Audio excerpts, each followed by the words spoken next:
Olha nós aqui de novo, pessoal.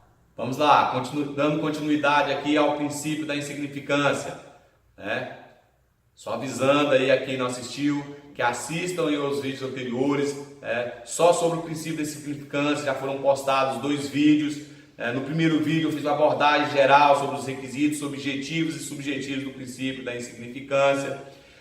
No segundo vídeo eu tratei de alguns casos específicos abordados pelas cortes superiores, pelo STJ, pelo STF, demonstrando ali quando se aplica ou não se aplica o princípio da insignificância.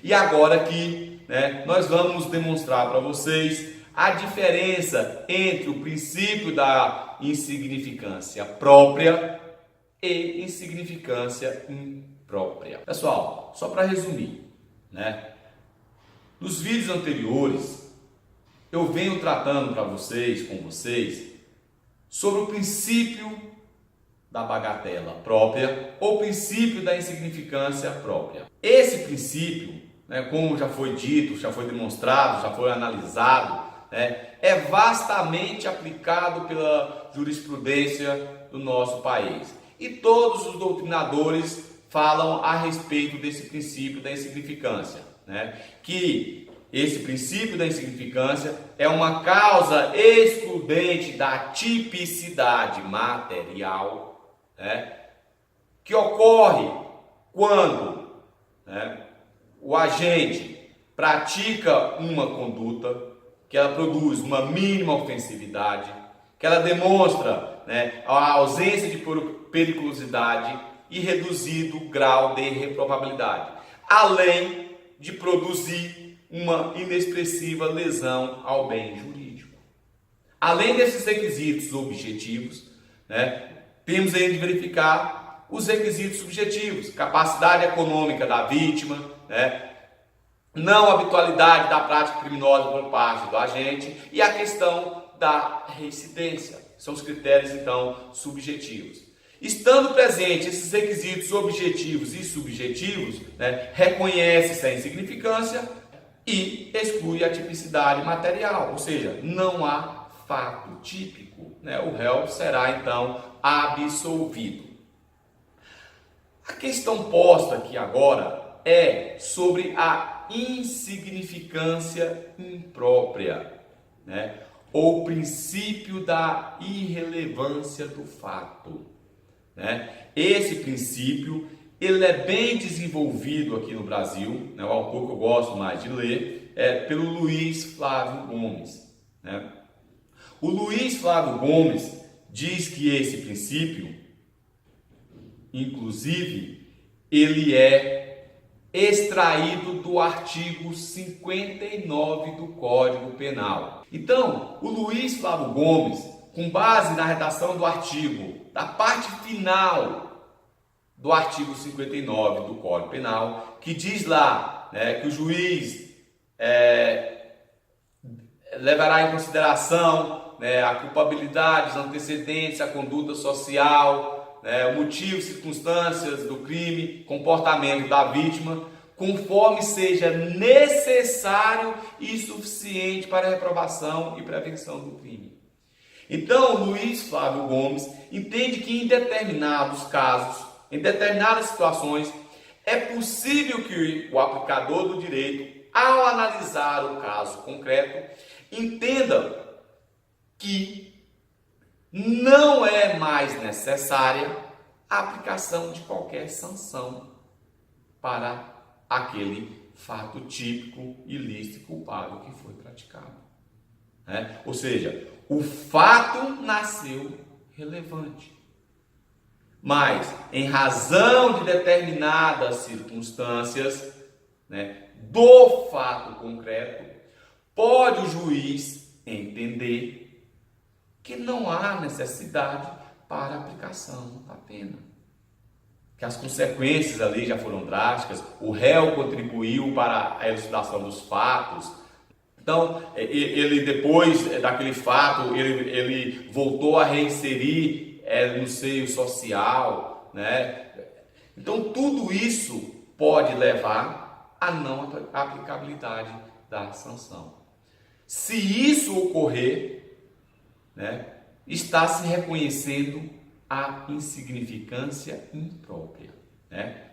Então veja, pessoal, na insignificância imprópria, o fato é típico, é ilícito, o agente é culpável, mas o juiz entende que não há razão para se aplicar qualquer sanção ao agente. Isso então que é a insignificância própria. Então veja, pessoal, né? Aí surge a dúvida de qual que é a natureza jurídica da decisão, da sentença que reconhece a insignificância imprópria, né? Vejam, com relação à significância própria não há dúvida nenhuma, né? O réu não teria praticado o crime porque o fato não é típico, né? Está excluindo a tipicidade material.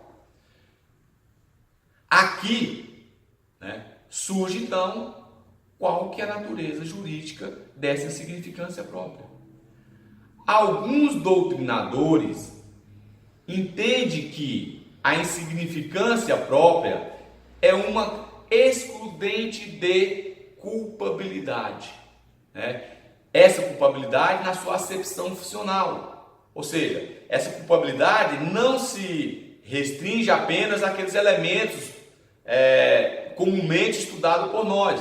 Quais são os elementos da culpabilidade? Imputabilidade do agente, potencial, consciência de ilicitude e exigibilidade de conduta diversa. Aí se agrega mais um elemento, né? Que seria o quê? A necessidade preventiva da pena. Então, por alguma parte, alguns doutrinadores entendem que a insignificância imprópria estaria excluindo a culpabilidade, né? Então veja, pessoal, se for nessa acepção, né, quando o réu for condenado, ele vai ter uma sentença, quando for proferida a sentença, essa sentença vai ter caráter de absolutória, porque não ocorreu um crime, né? Não ocorreu um crime. Para outra parte da doutrina, se faz um paralelo entre essa insignificância própria com o perdão judicial.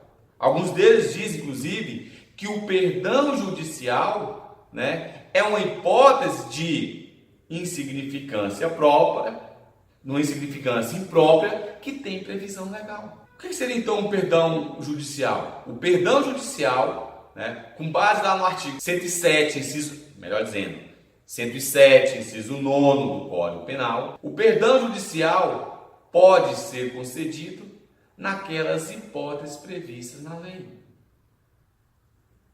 Né? Então veja, só pode ser concedido o perdão judicial se houver previsão legal.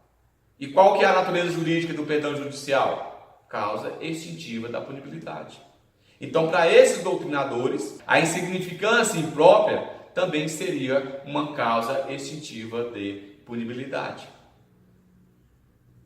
E qual que é a natureza da sentença que se reconhece uma causa extintiva da punibilidade, pessoal? Tem uma natureza declaratória ou constitutiva? Isso é importante, né? Porque se entender que a declaratória não produz qualquer tipo de efeito, né? Nem para fins de residência, mas os antecedentes. Se entender que é constitutiva, né? Nós temos lá a possibilidade de se reconhecer uma residência posteriormente. Com relação ao perdão judicial, né? Não há dúvida agora mais. Por quê? Porque foi sedimentado o entendimento no STJ de que a sentença que concede o perdão judicial, ela é declarativa, não produzindo qualquer efeito penal, nem mesmo para residência, né? É a súmula 18 do STJ, né? É a súmula 18 do STJ. Então, esse é o entendimento que predomina, de que a insignificância imprópria é uma causa extintiva da punibilidade. Eu, particularmente, entendo que a insignificância imprópria é uma causa especial de exclusão da punibilidade. punibilidade, não da extinção, da exclusão da punibilidade. E neste caso, eventual sentença que reconheça o princípio da insignificância imprópria, ela tem natureza constitutiva. Ela condena o réu, mas deixa de aplicar a sanção. E isso é importante, porque caso o réu venha praticar um novo fato posteriormente a essa sentença, né, se não tiver transcorrido aquele período ali de 5 anos, ele vai ser considerado reincidente. Eu posso considerar como maus antecedentes. Então essa é minha opinião, né, mas não é a majoritária. A majoritária entende que a insignificância imprópria é uma causa extintiva da punibilidade, assim como é o perdão judicial. E veja, pessoal, esse princípio da insignificância imprópria pode ser aplicado em qualquer crime, né? Pode ser aplicado em qualquer crime. Particularmente, eu como magistrado aqui do DF, né, eu tive a oportunidade em reconhecer e aplicar esse princípio da insignificância própria em um crime de estupro de vulnerável, né? E para ser sincero, foi uma das sentenças assim que eu mais me senti realizado mesmo como magistrado, porque eu vi que no caso concreto a decisão por mim proferida, ela atingiu assim efetivamente o seu objetivo de pacificação social, né? Era um estupro de vulnerável, né, praticado, como se trata de processo que corre em segredo de justiça, não vou dar mais detalhes, mas era de primos, né? Um primo com outro primo, do estupro de vulnerável. Então, aquele fato em si, né, tinha produzido um grande dano para o próprio autor do fato, né, que ele ficou depressivo, começou a usar remédios. Além disso, tinha desestruturado toda a relação familiar, onde a mãe da vítima, que era tia do acusado, não mais se encontrava, os parentes tinham se separado em razão desse fato.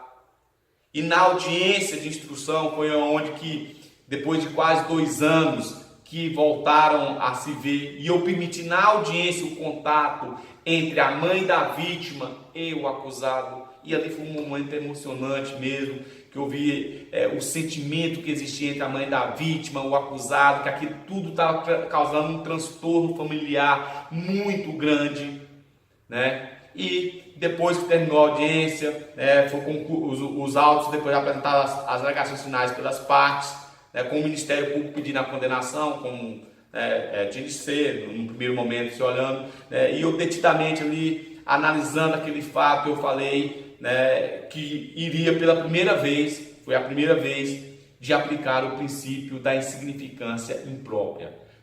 Eu entendi que naquele caso, pelo sofrimento, pela situação que tinha sido provocado e com a possibilidade de reestruturar aquela família, que era melhor não se aplicar uma pena privativa de liberdade. E proferi então a sentença reconhecendo o princípio da insignificância imprópria. E para minha grata surpresa, pessoal, foi aquela sentença que acho que agradou a todos.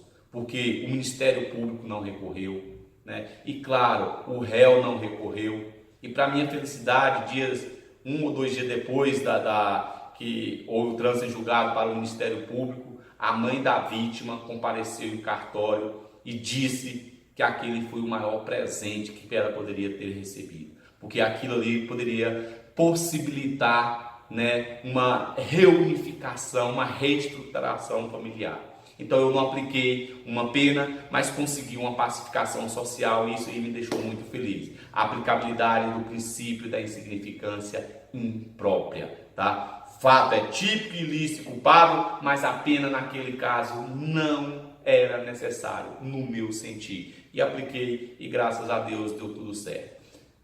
Beleza? Então esse é o princípio da insignificância imprópria, que difere do princípio da significância própria. O próprio é muito mais estudado, muito mais aplicado, a gente tem muita jurisprudência a respeito do tema. Imprópria, ainda estamos aqui caminhando, tá certo? Então, encerro essa parte aqui do princípio da insignificância, Até até a próxima oportunidade. Fica com Deus.